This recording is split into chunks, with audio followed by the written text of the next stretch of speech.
नमस्कार, MB news म्हणजे महाराष्ट्रातील बातमीपत्रामध्ये आपले स्वागत आहे। मी मंगेश बोबडे।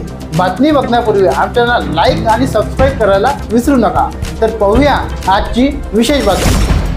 अमरावती जिल्ह्याच्या तिवसा तालुक्यात अंगणवाडी सेविका विविध मागण्यांसाठी तिवसा प्रकल्प अधिकारी कार्यालयावर महाराष्ट्र राज्य अंगणवाडी बालवाडी कर्मचारी युनियन आयटेकच्या वतीने तालुक्यातील शेकडो अंगणवाडी सेविका व मदतनीस यांनी धरणे आंदोलन केले। यावेळी सरकार विरोधात तीव्र नारेबाजी करत निषेध करण्यात आला। गेल्या अनेक महिन्यापासून राज्यातील अंगणवाडी सेविका व मदतनीस ग्रॅज्युएटीबाबत न्यायालयाने दिलेल्या निकालाची अंमलबजावणी करावी, निधी सुरक्षा यासह शासकीय कर्मचाऱ्यांना मिळणारे विविध लाभ देण्यात यावे अशा मागण्या घेऊन तिवसा प्रकल्प अधिकारी कार्यालयात शेकडो अंगणवाडी सेविका मदतनीस या धरणे आंदोलनात सहभागी झाल्या होत्या। ब्युरो रिपोर्ट, एमबी न्यूज महाराष्ट्राची बातमीपत्र तिवसा येथून आमचे प्रतिनिधी सुनील घोरमाडे। आम्ही अंगणवाडी सेविका खूप दिवसापासून एकदम कमी मानधनावर काम करत आहे। आम्हाला मानधन नसून वेतन श्रेणी पाहिजे आणि आम्हाला ग्रॅज्युएटी पण पाहिजे आणि आम्हाला पेन्शन पण पाहिजे। आम्ही जोपर्यंत आमच्या मागण्या मान्य होणार नाही तोपर्यंत आम्ही संप मागं घेणार नाही आहे आणि आमचा तो ठाम निर्णय आहे।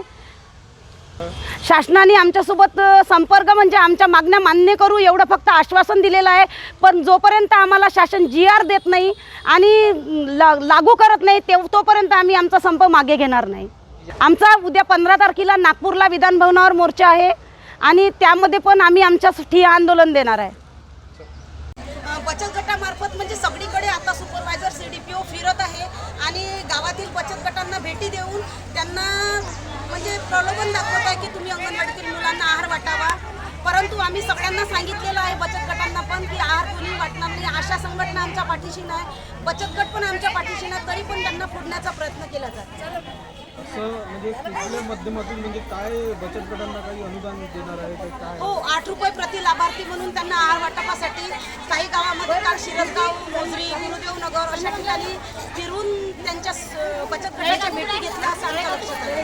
जसं जिल्ह्यात जवळपास 14 तालुके आहेत, इतर तालुक्यात मग बचत गट वाटप करते नाही, सध्या कुठे वाटप चालू नाही आहे, पण सगळ्यांना फोडण्याचा प्रयत्न चालू आहे आणि नवीन मदतनीसवर पण दबाव येत आहे की तुम्ही आहार वाटप करावं। या संदर्भात आपण काय शासनाकडे काय आम्ही सरकारला एकच आवाहन करणार आहे की त्यांनी आमच्या मागण्या मान्य कराव्या। आमच्या मागण्या रास्त आहे, आम्ही आमचं काम करणार इमाने एतबारीने काम करत आहे आणि आता पण करणार। फक्त त्यांनी आम्ही जे वाढ मागितली आहे त्यांनी आमच्या पत्रात काढून द्यावी आणि आमच्याला वेतन श्रेणी लागू करावी, आम्हाला पेन्शन द्यावे, बस यापेक्षा आम्हाला काही नको। आम्ही आमची ड्युटी इमाने एतबारीने